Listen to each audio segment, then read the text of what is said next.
பின்னணி பாடகி எஸ் ஜானகி பற்றி தெரிஞ்சுக்கலாம் வாங்க. ஏப்ரல் 23, 1938 பிறந்தார். இந்தியாவின் புகழ்பெற்ற திரைப்பட பாடகி ஆவார். இவர் தமிழ், தெலுங்கு, கன்னடம், மலையாளம், இந்தி உட்பட பல இந்திய மொழிகளில் 40,000க்கும் அதிகமான பாடல்களை பாடியவர்.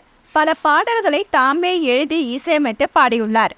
4 முறை தேசிய விருது பெற்றவர். இவர் ஜானகி அம்மா என்று மரியாதையுடன் குறிப்பிடப்படுகிறார். இந்தியாவின் மிக சிறந்த பிரபலமான பின்னணி பாடகர்களில் ஒருவர். இவர் தெலுங்கு, கன்னடம், மலையாளம், தமிழ், ஹிந்தி, ஒடியா, பெங்காலி உள்ளிட்ட 17 மொழிகளில் தனி பாடல்கள் பாடியுள்ளார்.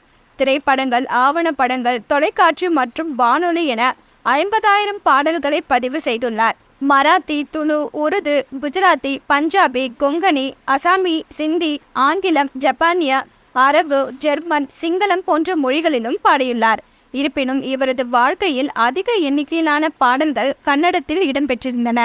1957 விதியின் விளையாட்டு என்ற தமிழ் திரைப்படத்துடன் துவங்கி இவரது இசை வாழ்க்கை 6 தலைமுறைகளை கண்டுள்ளது.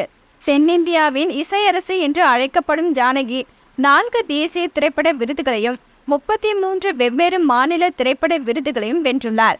மைசூர் பல்கலைக்கழகத்திடமிருந்து முனைவர் பட்டமும், தமிழ்நாடு அரசிடமிருந்து கலைமாமணி விருதும், கர்நாடக அரசிடமிருந்து கர்நாடக ராஜயுத்சவா விருதும் பெற்றுள்ளார்.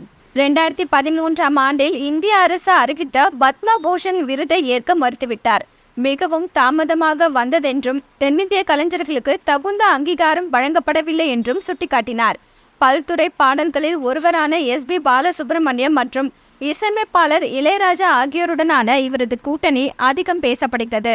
1960, 1970, 1980களில் P B. Sreenivas, S P. Balasubrahmanyam, K J. Yesudas, V. Jayachandran மற்றும் ராஜ்குமார் ஆகியோருடன் அதிக எண்ணிக்கையில் திரைப்பாடல்கள் பாடினார். இவர் கிட்டத்தட்ட அனைத்து வகை பாடல்களிலும் பாடியுள்ளார். அக்டோபர் 2016 திரைப்படங்கள் மற்றும் மேடை கச்சேரிகளில் பாடுவதிலிருந்து ஓய்வு பெறுவதாக அறிவித்தார். இருந்தாலும் திரைப்படத்துறையினர் அன்பிற்கிணங்க இவர் 2018 பன்னாடு என்ற தமிழ் படத்திற்காக மீண்டும் பாட வந்தார். ஜானகி தெலுங்கு பிராமண குடும்பத்தில் பிறந்தவர். ஆந்திராவின் குண்டூர் மாவட்டத்தில் பல்லப்பட்லா என்ற ஊரில் ராமமூர்த்தி, சத்யவதி தம்பதிகளுக்கு பிறந்தார். சிறு வயதிலேயே பாடத் தொடங்கிவிட்டார். நாதசுர மேதை பைடிசாமி என்பவரிடம் முறையாக இசை பயிற்சியை பெற்றார். சென்னைக்கு இடம்பெயர்ந்த ஜானகி ஏவிஎம் ஸ்டுடியோவில் இணைந்து திரைப்படத்துறையில் நுழைந்தார்.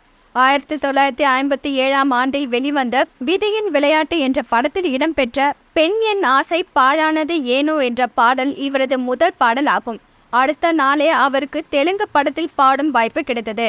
எம்எல்ஏ என்ற படத்தில் நீ ஆசா அடியார் என்ற பாடலை கண்டசாலாவுடன் இணைந்து பாடினார். இதைத் தொடர்ந்து பல படங்களில் பாடும் வாய்ப்பு கிட்டியது.